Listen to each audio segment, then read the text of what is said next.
Parece que se tornou senso comum dizer que o país está paralisado, sem governo, sem rumo, sem destino. A crise é severa e as vacilações políticas têm minado agendas essenciais. Mas, política à parte, não podemos descurar de que existe uma parcela expressiva da população que, sem alarde, continua trabalhando, produzindo, fazendo progresso. O fato que gostaria de compartilhar hoje ilustra bem isso. Recentemente, eu recebi a ótima notícia de que o estado de Rondônia ultrapassou a marca de 80% de inclusão no cadastro ambiental rural das terras passíveis de cadastramento.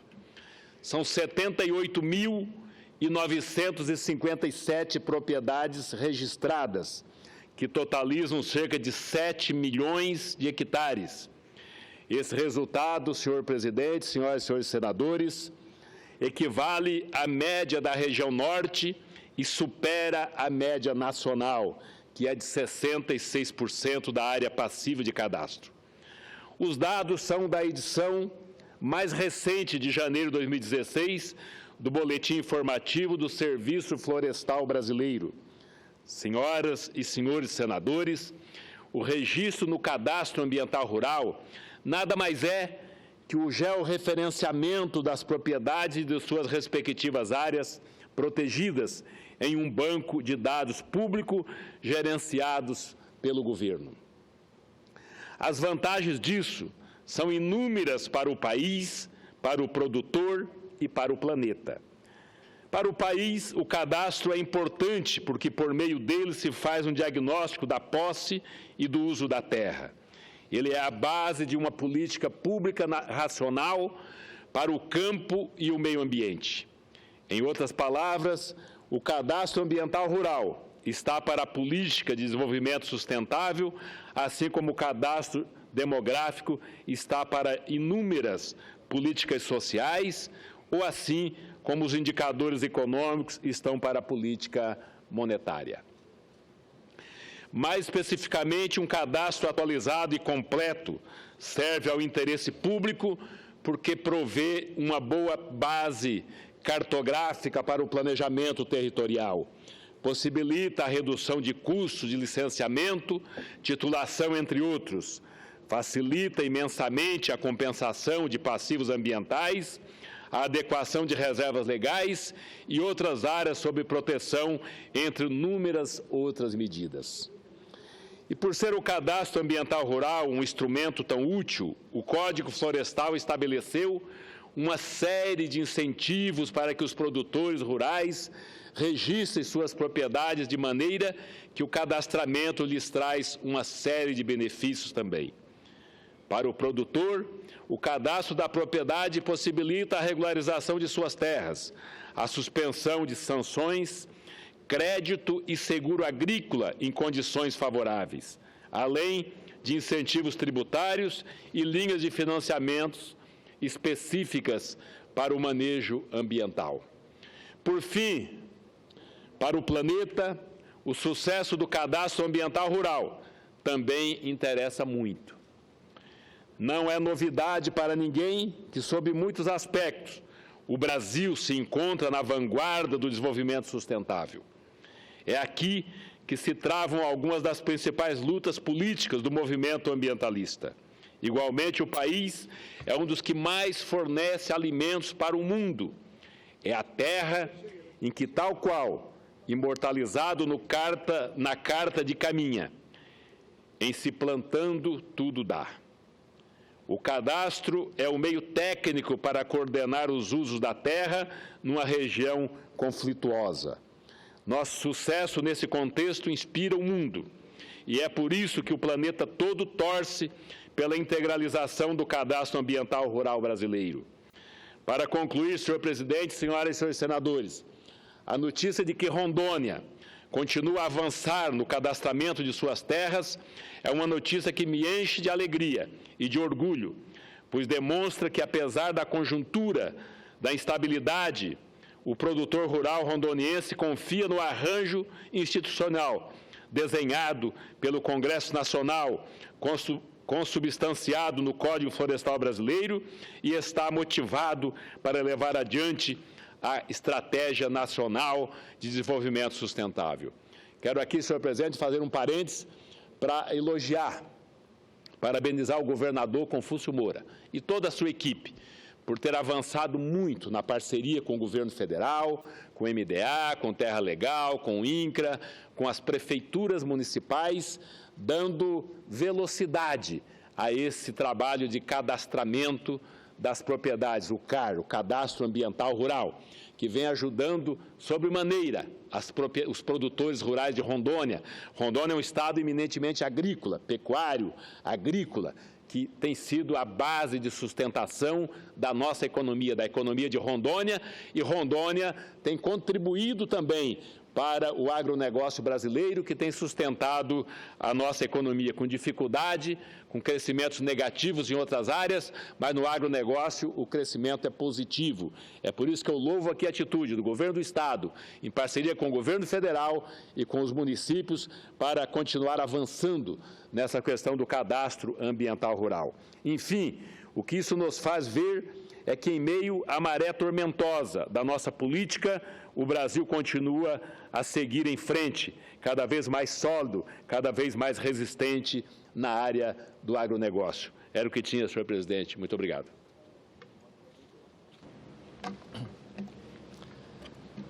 Convido para ocupar a tribuna o senador Magno Malta, inscrito. A vez era do senador Cássio Cunha Lima como líder, mas ele teve que se ausentar.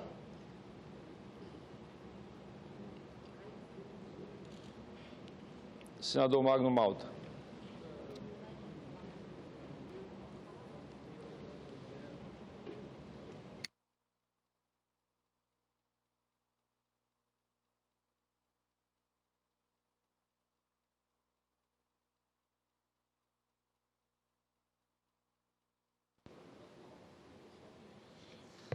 Senhor presidente, senhores senadores, senhora senadora, o Brasil que nos vê pela TV Senado, nas redes sociais, na Rádio Senado, as pessoas nos rincões mais distantes desse país, e eu sabia da grande audiência da TV Senado, mas nos últimos dias tenho constatado que a audiência da TV Senado é alguma coisa, o Ibope nunca mede, mas as respostas da TV Senado, senhor presidente, é algo assim muito forte de um povo que mostra o interesse, agora redobrado, num momento vigoroso, que vive a nação brasileira e o vigor com que temos que encarar esse momento, a adversidade desse momento, a inquietação desse momento, e que deixa em estado de ebulição, em estado de turbulência, todo um povo. Desde os mais simples, os menos letrados e os mais letrados, os mais abastados e os menos abastados, os desempregados, os aposentados, aqueles que menos têm. E até porque, se você não tem quem gera emprego, aliás, quem gera emprego gera honra, porque o trabalho é a honra de um homem sem trabalho, ele perde a honra. E aqueles que geram emprego perderam a capacidade de se manter de pé, e o caminho tem sido a demissão, dado um momento cruel que nos jogaram, que nos empurraram num processo de destruição total da economia desse país, um processo de destruição daquilo que mais nós prezamos para nós, e que nesse momento assistimos um país, uma nação inteira, virar chacota, virar piada do mundo. As manifestações que ocorreram, senhor presidente, no dia 13 e no dia 18, o senador Ricardo Ferrácio, mostra que nós não somos a Venezuela. Infelizmente, lá quando diz que o país está dividido, parece que sim. um pouco acima, um pouco para baixo, mas no Brasil não é assim. O Brasil é uma maioria absoluta de cidadãos brasileiros, independente da classe social, até porque desempregado agora, aqueles que não têm acesso ao seguro-desemprego, até porque agora as coisas mudaram. O aposentado no Brasil, agora o motorista de ônibus, o assessorista de elevador, o cobrador de ônibus, a doméstica, o aposentado que vai às ruas, são chamados também de elite agora. Agora todo mundo é elite. Vestiu verde e amarelo, é elite. Senador Ricardo Ferraço, nós tivemos 200 mil pessoas nas ruas no nosso estado do Espírito Santo. Se o Espírito Santo daquele tamanhozinho tivesse 200 mil pessoas que compõem a elite, seria um estado só de elite. Mas quem atravessou aquela ponte? Quem foi para a Praça do Papa, senador Ricardo Ferraço? Desempregados, aposentados, pobres, letrados e iletrados, o povo da Praia da Costa, o povo da Praia de Itapuã e o povo de Terra Vermelha, as pessoas mais simples do nosso estado, da região 5, das pessoas mais simples de Cariacica, mais simples de Vitória da Serra, foram para as ruas. Há um clamor da sociedade brasileira, perguntando à classe política e também ao judiciário: o que faremos nós, jogados no meio da rua, como que sem esperança, vendo um degladeio? Eu quero dizer degladeio porque eu não sou PSDB, não sou PT,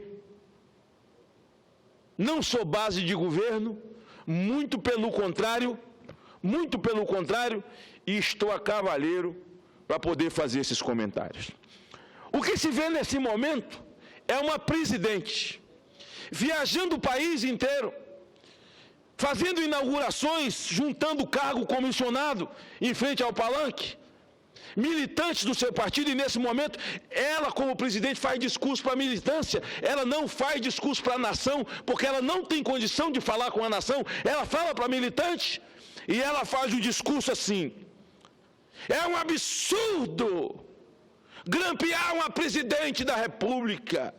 Em qualquer outro país do mundo, quem grampea um presidente vai preso, aqui também vai, cara pálida. Ninguém nunca grampeou a senhora presidenta. Quem que grampeou a presidente da República aqui? O grampo estava no telefone do presidente Lula, do ex-presidente Lula. Quem foi que grampeou Dilma? E eu fico assistindo na televisão, meu Deus, como que pode a pessoa falando para a militância, zombando da inteligência alheia? Ela nunca foi grampeada. Quem grampeou Dilma?